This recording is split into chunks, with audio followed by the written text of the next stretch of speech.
Los métodos exactos tienen la siguiente fortaleza. En cualquier punto de una región, y recuerden que hay infinitos puntos, encuentra la solución de la incógnita buscada, después una función continua, y en cada uno de esos puntos donde la haya es exacta. Los métodos exactos permitieron desarrollar la matemática. Son muy elegantes, pero tienen una enorme limitación. Solo funcionan tal y como los queremos exactos para geometrías con simetrías muy definidas, planos, esferas, cilindros, elipsoides. Cuando tenemos una simetría mixta, que tengamos esferas y cilindros, ya las ecuaciones no se resuelven fácilmente o no se pueden hacer exactamente. Y en la práctica, los sistemas electromagnéticos no tienen ninguna simetría. ¿Qué se debe hacer entonces para obtener allí soluciones? Porque obviamente se requieren métodos aproximados. Los métodos aproximados tienen como debilidad que no encuentran la solución buscada en cualquier punto del espacio de interés, sino en ciertos puntos elegidos de manera conveniente. Es una solución discreta en ciertos puntos. Y en esos puntos, además, la solución no es exacta. Limitación. Ventaja. Eventualmente, según el método que uno utiliza, cualquier problema se puede resolver así, no importa su falta de simetría. Voy a mencionar 3 categorías de métodos aproximados. 2 de ellas las voy a trabajar con algún cuidado. La primera, los métodos de carácter experimental. Resolver las ecuaciones de Maxwell implica averiguar propiedades del campo como E, D, B y H. El campo es intangible y estas propiedades tan importantes tampoco pues se pueden tocar o ver. Nuestros sentidos no alcanzan a eso. Averiguarlos tiene que ser por procedimientos indirectos. Se pueden medir voltajes, se pueden medir corrientes y a través de inferencias, por medio de inferencias, deducir D, E, B o H. Por ejemplo, E. Quiero determinar E entre 2 puntos de una cierta región. Si los puntos son muy cercanos, puedo averiguar con un voltímetro una diferencia de potencial allí, dividido por la distancia. Tengo un valor aproximado de E. Es una aproximación al gradiente. En el gradiente, esta es una fracción de cantidades infinitesimales, pues diferenciales. Aquí no, aquí son finitas, pueden ser pequeñas. Esto será más parecido a E en la medida que delta S sea cada vez más pequeño. Se puede medir el campo magnético propiedad B o propiedad H, también midiendo voltajes. Es el caso del efecto de Hall. Se mide un voltaje en una sonda que se ubica en la parte donde se quiere medir B. El voltaje tiene una manera de deducir de ahí B. O con amperímetros, en la medida de la corriente, con diferentes galvanómetros. Menciono aquí el balístico. El galvanómetro es una bobina, se mueve, se determina, con él determinamos la carga completa que se movió allí y hay manera de deducir de allí el vector B desde donde empezó a moverse el galvanómetro. Quiero averiguar el vector B en un punto del espacio y se pone el galvanómetro y se mueve hacia otro donde el B se conozca, se determina el B inicial. El campo magnético del planeta se puede medir con un galvanómetro de tangentes. Es una bobina por la que circula una corriente conocida de un número de vueltas conocido y desvía al pasar esa corriente una brújula que normalmente debe apuntar al norte. Se mide el giro y de ahí se deduce el campo magnético en su valor B local. Entonces son medidas. A veces la medida de un cierto sistema electromagnético no es sencilla. Se puede apelar entonces a cambiarlo por otro. Les mostré en la clase pasada cómo un problema podía simular otro. El problema de 2 cilindros se simulaba con 2 hilos y la solución del original cilindros por medio de los hilos era exacta. Dos problemas de la misma física, problemas electrostáticos. Pero un problema de cierta física, electrostático por ejemplo, magnetostático, se puede simular por un problema de una física diferente. Por ejemplo, de corrientes. Simular un sistema físico con otro. Para que el resultado resuelva el primero, se tiene que cumplir entre los dos sistemas este par de requisitos. Ambos tienen que cumplir las mismas ecuaciones en derivadas parciales. Si el primero, el real, que quiero resolver, satisface el ecuador de Laplace, que el otro también, el que lo simula. Y segundo, que las condiciones de borde en ambos tengan una relación de semejanza geométrica. Recuerden, en geometría, dos figuras son semejantes cuando los lados homólogos entre ellas son proporcionales. Este segundo elemento permite el escalamiento, trabajar el problema real a una escala menor, a una escala pequeñita y en una física completamente distinta. De modo que estos métodos se vuelven muy potentes para problemas de difícil solución exacta. Tienen como limitación que requieren un laboratorio bien dotado, con un instrumental de precisión. Ambas cosas, ese laboratorio bien dotado, un instrumental de precisión, un laboratorio, por ejemplo, de metrología, capaces de hacer medidas de millonésimos de voltio, de amperio, de vatio. Esos instrumentos no son baratos, pues valen bastantes millones de dólares. Nuestra universidad, por ejemplo, todavía le queda difícil contar con él. Laboratorios de investigación dedicados a ese tema los pueden tener. Las simulaciones pueden ser fáciles de hacer.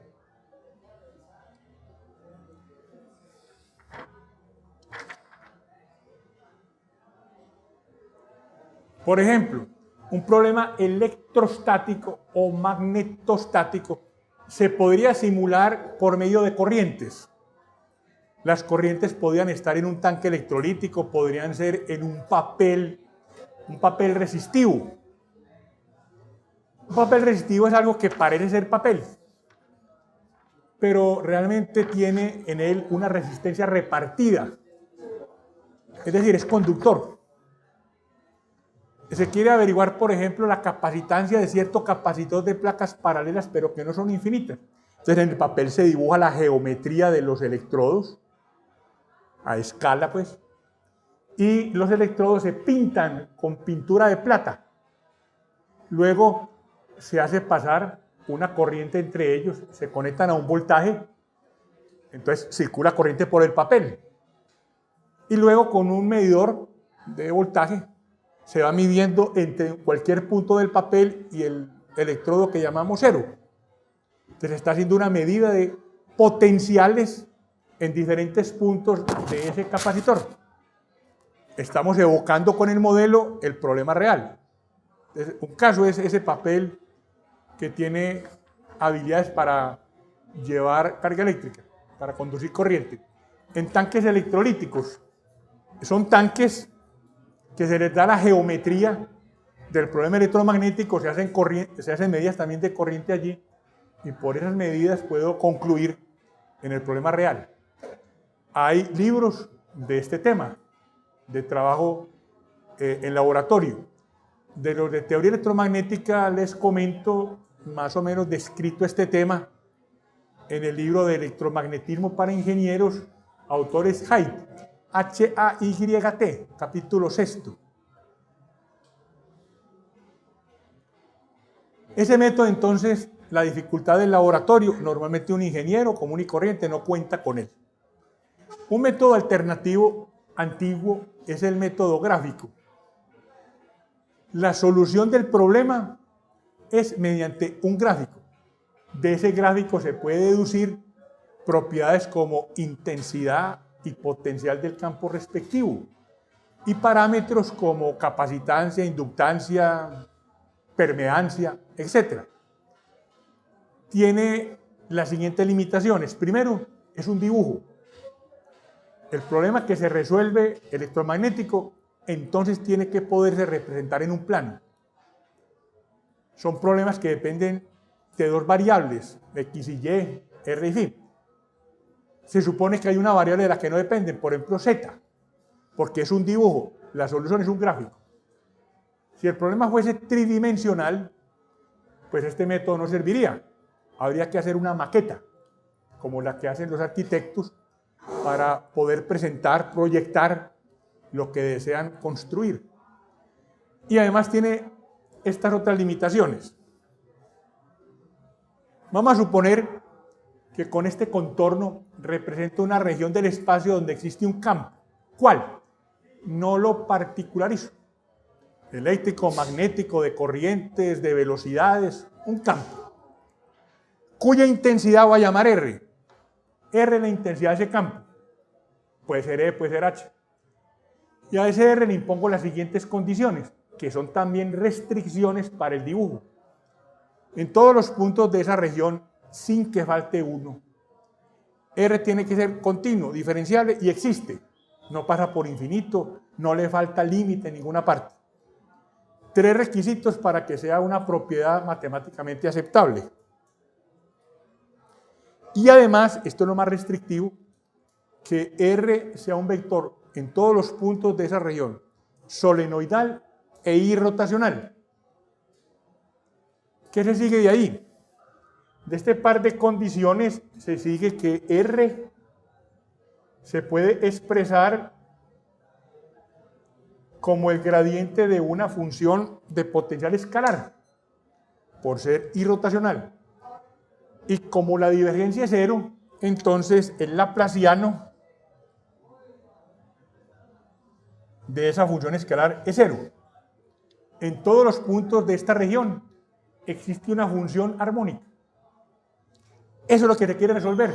Se quiere resolver esta ecuación por medio de un gráfico. Bueno, como existe R, puedo trazar un conjunto de líneas de fuerza del vector R. Por ejemplo, estas. La línea de fuerza 1, la 2, la 3, la 4, etc. Líneas de fuerza del vector R. ¿Qué es una línea de fuerza? El concepto lo vieron ustedes en física y seguramente también en el curso de ecuaciones diferenciales. Es una línea, no tiene que ser una recta, es una línea, curva en general. Tal que en cualquier punto de esa línea, la tangente a la curva, cualquier punto, trajo la tangente a la curva en ese punto, coincide con la dirección en ese punto del vector R. O sea, son trayectorias de direcciones del vector R. Por su definición, no puede ocurrir que dos líneas se intersecten, que se corten.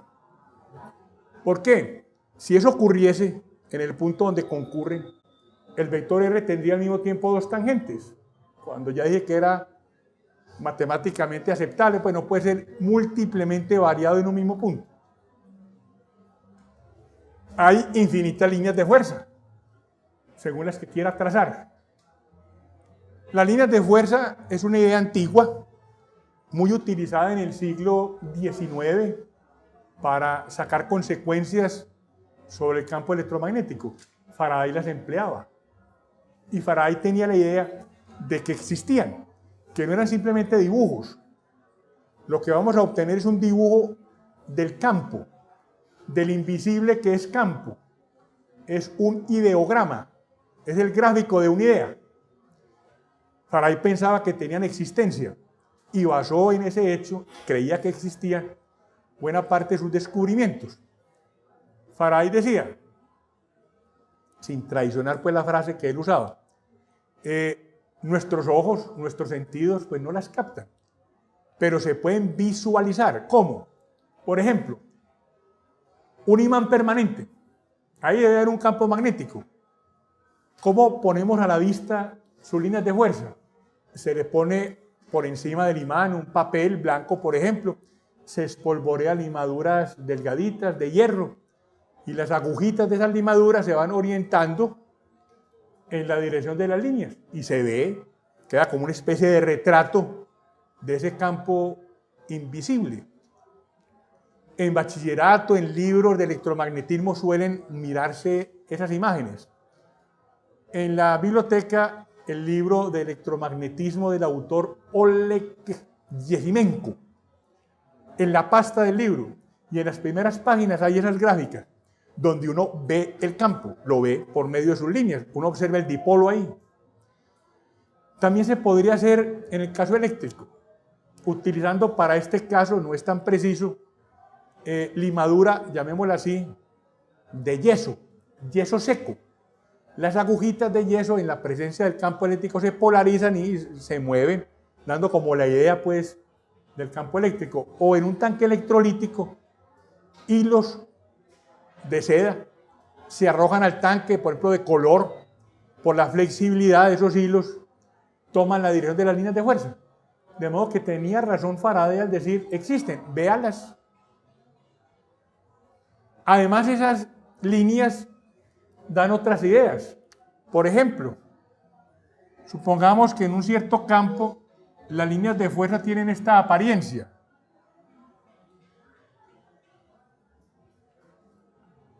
¿Dónde puedo afirmar que el vector R tiene más intensidad? ¿Por aquí o por allí? Aquí donde converge, ¿no es cierto? Entonces de ahí sacaba Faraday una idea como esta. La intensidad es proporcional al número de líneas de fuerza por unidad de área. Suena como razonable, ¿no? Hay más aquí que aquí. Pero esa definición tiene un problema. Y es que hay infinitas líneas de fuerza. Aquí hay infinitas y aquí también. Porque hay infinitos puntos. Y por cada uno pasa una línea de fuerza. Esa definición la mejora Maxwell cuando piensa en términos de tubos de flujo. Y ahorita defino tubo de flujo. Va a ser formado por dos líneas de fuerza. Entonces sí puedo decir que los tubos de flujo por unidad de área aquí son más que por aquí. En términos de tubo de flujo puedo mejorar la idea. La idea está bien, había que perfeccionarla desde un punto de vista matemático. Decía Maxwell en su libro que él lo que hizo fue ponerle ecuaciones, ponerle matemática a las ideas de Faraday y así hizo sus descubrimientos. Ya uno después maneja esas ecuaciones y se olvida pues de los antecedentes, de qué tenían en la cabeza los que las idearon. Pero vale la pena estudiar esos antecedentes para uno comprender mejor cómo se llega a un descubrimiento científico. Bueno, definición de líneas de fuerza. Como existen también una función de potencial escalar en esta región, puedo trazar líneas equipotenciales. La equipotencial 1, la 2, la 3, la 4, etc. Ya definimos equipotencial. En la clase pasada, por ejemplo, recordé que eran líneas en el plano del tablero, superficie en el espacio, cuya propiedad en todos los puntos de esa línea o superficie, el potencial es el mismo. Por su definición, esto no puede pasar. Dos líneas equipotenciales no se pueden cortar porque en el punto al que concurren al mismo tiempo tendría dos potenciales. Pueden ser cercanas, pero no cortarse. Este dibujo en donde hay dos juegos de líneas es lo que llamo mapa del campo. Y la palabra mapa viene de que en geografía los mapas geográficos tienen líneas que se llaman paralelos y meridianos que se cortan en ángulo recto. Es un mapa, pero del abstracto campo. O sea, nos da una idea de cómo es el campo, es una gráfica de esa idea. Unas y otras se cortan formando cuadriláteros curvilíneos cuyos ángulos son rectos. El corte, la intersección es con ángulos de 90 grados. Esa conclusión no es arbitraria ni es una definición. Voy a demostrar. Por ejemplo, voy a tomar a lo largo de esta equipotencial un pedacito de longitud, un diferencial de arco, y calculo, al moverme, ¿cuánto cambia el potencial? Pues 0. Como me estoy moviendo sobre la misma equipotencial, el cambio es 0. El diferencial total de una función nos enseña, lo vieron en cálculo 3, cálculo de varias variables, es el gradiente de la función multiplicado por el diferencial de arco. Diferencial total de una función. Y el gradiente es R. Aquí queda menos R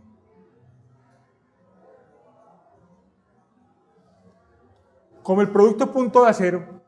Estos dos vectores son perpendiculares. El vector R tiene la dirección de la línea de fuerza, así la definí. Y el vector arco, la equipotencial. Se cortan en ángulo recto porque ese producto punto da 0. Con respecto a este mapa, voy a hacer un par de definiciones. Si tiene algo por preguntar, adelante. Y no olviden que el mapa que estoy dibujando tiene estas limitaciones. Si eventualmente el vector no es solenoidal o no es irrotacional, el mapa que estoy haciendo, así como lo voy a hacer, no es posible. No quiere decir que no se pueda dibujar un mapa. Habrá líneas de fuerza y equipotenciales, pero las propiedades que les voy a mostrar enseguida tienen las limitaciones que aquí estoy enunciando.